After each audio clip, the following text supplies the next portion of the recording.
Hello everyone and welcome back to another recipe. Today I am very excited to share one of my Joe, stop that, that's weird. One of my favorite pasta recipes. The secret to which is right here, semolina flour. Let's get started.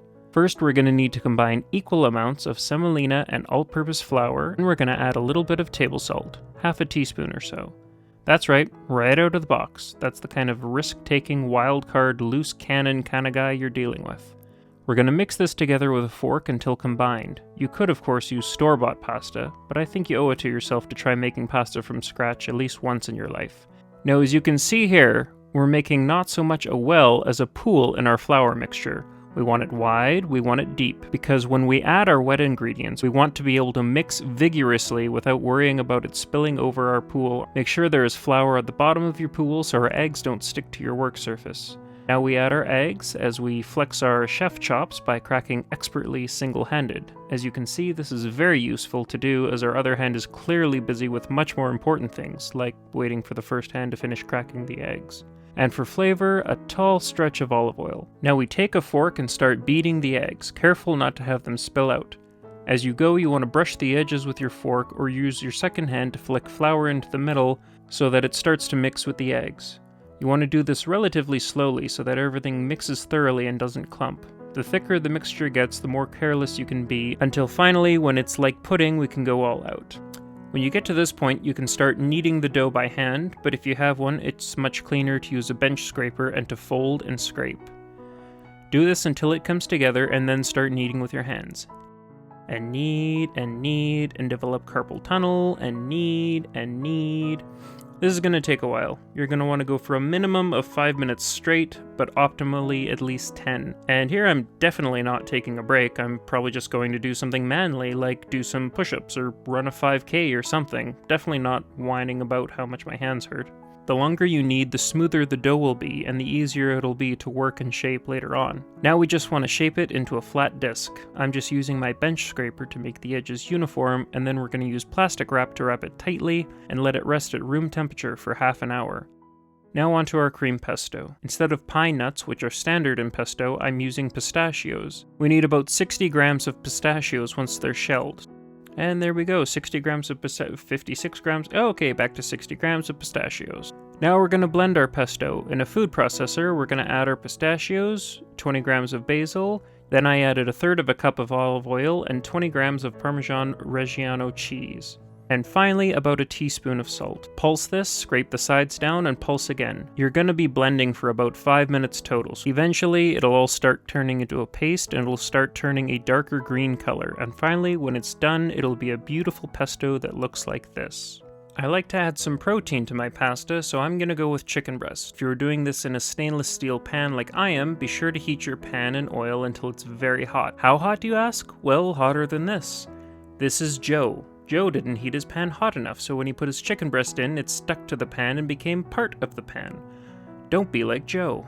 I guess I see why they call those other pans non-stick skillets. I season mine with just some salt, pepper, and a lemon pepper mixture which I like, and also a little sprinkle of oregano. As a garnish, we're also going to prepare some lemon peel. As you can see, we're taking a washed lemon, then using a vegetable peeler, we're going to take a very thin layer off, and then using a sharp knife, just slice it very thinly into little lemon sticks almost. As you can see, they're perfectly edible and actually quite delicious, and a good complement to this pasta dish. Now let's get back to our pasta. We're going to lightly flour a work surface and start rolling our pasta out. Pasta dough is tough dough, so just be patient. When you get it fairly rolled out, we're going to want to laminate our dough. We do this by folding it into thirds and then rolling it out again, and we repeat that 2 more times. Now, once our dough is laminated and rolled out, if you don't have a pasta roller, what you can do is you can roll out the pasta very, very thin, as I'm doing here, then lightly flour and loosely roll it up like this, then using a very sharp knife, cut it into about 1/2-inch strips. As you can see, this will unravel into very pretty fettuccine. However, even after I rolled it all out like this, it was still a little bit thick, so just remember, just keep on rolling and rolling. To get it as thin as you need will be very, very difficult, which is why I prefer a pasta roller. With a pasta roller, you just have to make sure that the sheets are thin enough to go through the roller, and then just set the thickness for what you want. You always want to set the thickness on the thickest setting, and then slowly work your way down until you get to the thickness you want. For fettuccine, I like it quite thin since it's a wide noodle, so I'm going all the way down to one of my thinnest settings. Once we get the noodles to the proper thickness and cut to length, we're going to put them through the cutting side and cut out the fettuccine noodles.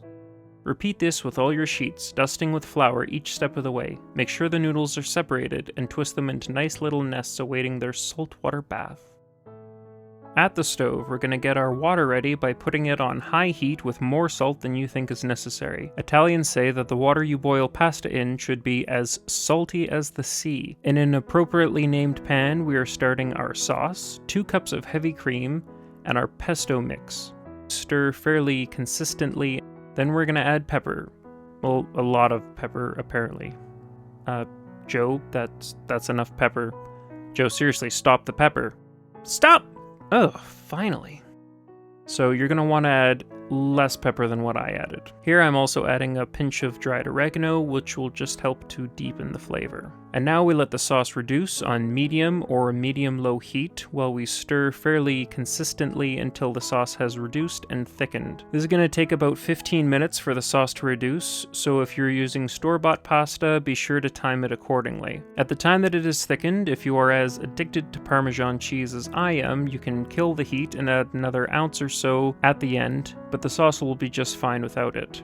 After the cheese is fully melted, you can put it back on low. You might think that it's a little too thick for a sauce, but don't worry, there's a reason for that. As you can see here, I'm saving a couple ladlefuls of this sauce. This is going into the fridge, and when it fully cools, it will be a perfect spreading consistency. Back on our stove, if you're using homemade pasta, now is when you want to put it in to boil, because homemade pasta takes only 1 to 2 minutes to cook. Put your little nests in quickly and stir, once again making sure that the pasta is separated. After about 80 seconds, we're going to use a strainer to pull the noodles out and put them directly into our sauce. Pasta should always be finished in its own sauce. In addition to this, we're going to add about a 1/4 cup of pasta water. Pasta water is the secret ingredient to almost any pasta dish. This is going to help the sauce bind to the noodles, and overall it's going to help harmonize the whole dish. After giving that a couple of turns and tosses, it's time to plate up. A healthy, well, perhaps that's not a good choice of words, but a robust twirl of our pasta, some chicken breast, freshly chopped parsley, and some julienned lemon peel. Oh yeah, that's what I'm talking about. Creamy, fresh herbs, the bite of fresh pasta, beautifully seasoned chicken, the slight bitter sour notes from the lemon, and I can honestly say I know of no greater sauce with which to drench my noodles. It's so delicious I need to explain it a second time. We start with a simple pistachio, and peel about 1 million or so. Should we add the large stems? No, that's about the right ratio. Adding a little olive oil. Sorry, just checking my audio. Knead and knead your pasta dough. Is that piano playing an arpeggio? A little extra Parmesan Reggiano. Thick enough? Perfecto. Pretty enough to add a bow. A moment of silenzio. How does it taste, Joe? Molto delizioso. So, a quick word on pesto. In its base form and in its earliest recorded recipes, it was pine nut, basil, olive oil, garlic, and Parmesan cheese ground together with a mortar and pestle. That base recipe really hasn't changed in the 170 odd years that it's been around, and it is currently one of the most popular condiments around the world. The home of basil is said to be Liguria, a region in northwest Italy, and most famous region for growing basil. The town that claims the tip of the basil spear is Pra. Pesto comes from the Italian word pesta, which means to pound or crush. As with many of their recipes, the Italians are very picky about pesto and even say it isn't pesto if the basil you use hasn't seen the sea. They seem to really use that sea metaphor with a lot of things. As you can imagine, my basil has not seen the sea, but honestly, I'm kinda happy about that. It's rather intimidating when your pesto is better traveled than you are. And although it is believed to have many health benefits, few have been proven, and it isn't significantly high in any vitamins. Pistachios are honestly quite interesting. They're a member of the cashew family, and the nuts we eat are actually seeds of a grape-like fruit grown in clusters. The trees actually do quite well in desert environments, with Iran producing a large share of the world's supply of pistachios. Botanically speaking, the pistachio fruit is a drupe, which just sounds like an insult to me. Like a bunch of cool fruits got together and decided to make fun of pistachios and all their cousins. It's probably apples. Apples are jerks. As with most seeds, they are extremely nutrient-dense, containing many vitamins. They're also rich in potassium, with 2 ounces of pistachios containing more potassium than a large banana. They're also very high in lutein and that stuff, which protects your eyes from blue light damage and age-related macular degeneration. Pistachios have also been labeled the skinny nut because they have fewer calories per ounce than other nuts. Other health benefits include its many antioxidants being easily absorbed during digestion and 20% of their weight being pure protein. A large effect of pistachios is helping manage your blood sugar levels. All in all, this dish is good for 4 medium helpings, with the breakdown being 67% fat, 11% protein, and 22% carbohydrates, with 2.2 grams of fiber, and the calories for each serving being 798. On our health scale, we're going to put this directly in the middle. Okay, maybe the pistachios don't save it quite that much. Hi everyone, thanks for watching another video. What did you think? Please let me know in the comments below. I hope this encourages many of you to try homemade pasta for the first time. If you do, let me know how that goes. If you know of someone who would like this video, please share it with them. Otherwise, I'll see you again soon for another cozy flannel recipe. In the meantime, stay thankful, stay humble, stay cozy. God bless.